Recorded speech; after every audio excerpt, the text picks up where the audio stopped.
Liewe gelowiges, vriende, vanoggend is dit donderdag die 13de Maart. Ons lees verder uit 1 Konings 13 vers 23. Vanoggend lees ons tot en met vers 34 en nagelang van gister waar ons gelees het dat die man van God sterf deurdat 'n leeu hom van sy donkie af bespring. En dan die interessante dat die leeu daar bly staan, hy vreet nie die profeet of dat nou die man van God nie, hy vreet ook nie die donkie nie. Iets moet ons daarin lees, maar terselfdertyd is daar 'n klomp vrae in 'n mens, hoekom sou die ou profeet nou die man ompraat om by hom te kom eet, terwyl hy weet hy nie mag nie? En hoekom het die man van God op die einde van die dag tog goedhartig ingestem en goedgelowig net geglo en tog by die ou profeet gaan eet? Vanmôre kry ons die antwoord, daar in vers 24. Alles was ook daarop gerig om vir Jerobeam 'n baie sterk boodskap te stuur, dat God se beloftes rondom bekering nie leefwaarskuwings is nie, dis nie ydelle beloftes nie. Nee, wat ook die dag daar by die altaar gebeur het, toe Jerobeam sy hand uitgesteek het teen hierdie man van God en hy genees is 'n wonderteken. En nie eers dit het Jerobeam tot besinning gebring nie. En daarom het die Here ook hierdie saak verder gevat deur die man van God as 'n voorbeeld te gebruik vir Jerobeam, dat die Here ongehoorsaamheid nie te op nie. En daarom het die ou profeet dat nou ook sekerlik in opdrag van die Here hierdie man van God in 'n sekere sin omgepraat om te doen wat hy nie moes doen nie, En dan het die Here dit so beskik dat die leeu hierdie man van God van sy donkie af haal en hy's in die proses dood, maar die leeu staan daar, hy vreet glad nie die man op nie, hy vreet ook nie die donkie nie.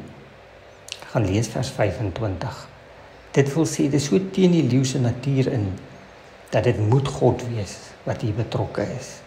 En is niks anders as dan ook 'n heenwyse vir Jerobeam as koning om af te lei dat die Here hier aan die werk is. Die Here wil so graag hê dat Jerobeam hom moet bekeer, dat Jerobeam tot die besef moet kom dat God God is en dat God nie verder sy ongehoorsaamheid gaan duld nie. En daarom praat die Here op hierdie manier dan nou ook met Jerobeam. Liewe broers en susters, jong mense, kinders, mag ons dan ook vanoggend opnuut onder die besef kom dat die Here met ons erns maak, dat die Here nie wil hê ons in ons sonde moet voortleef nie.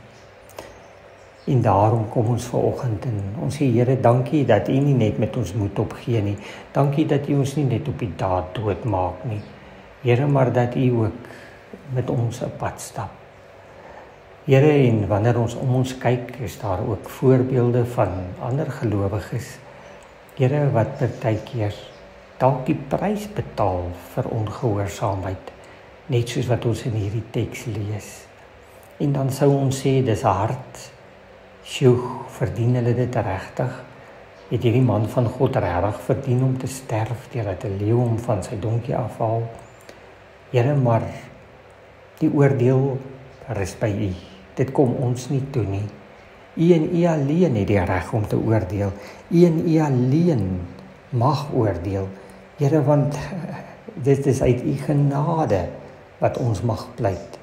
Here, vir vergifnis, vir versagtende omstandighede. En mag ons dan uit hierdie teks vanoggend mekaar daaraan herinner dat ons God is groot. Mag ons so lewe dat ons waarlik binne sy wil, binne sy voorskrifte sal lewe. Here, wil U deur die Gees ons daarin bystaan. Help ons dat ons U genadegawes en dit waarmee U ons seën nie sal verontagsaam nie. Dankie, Here. Dankie. Amen.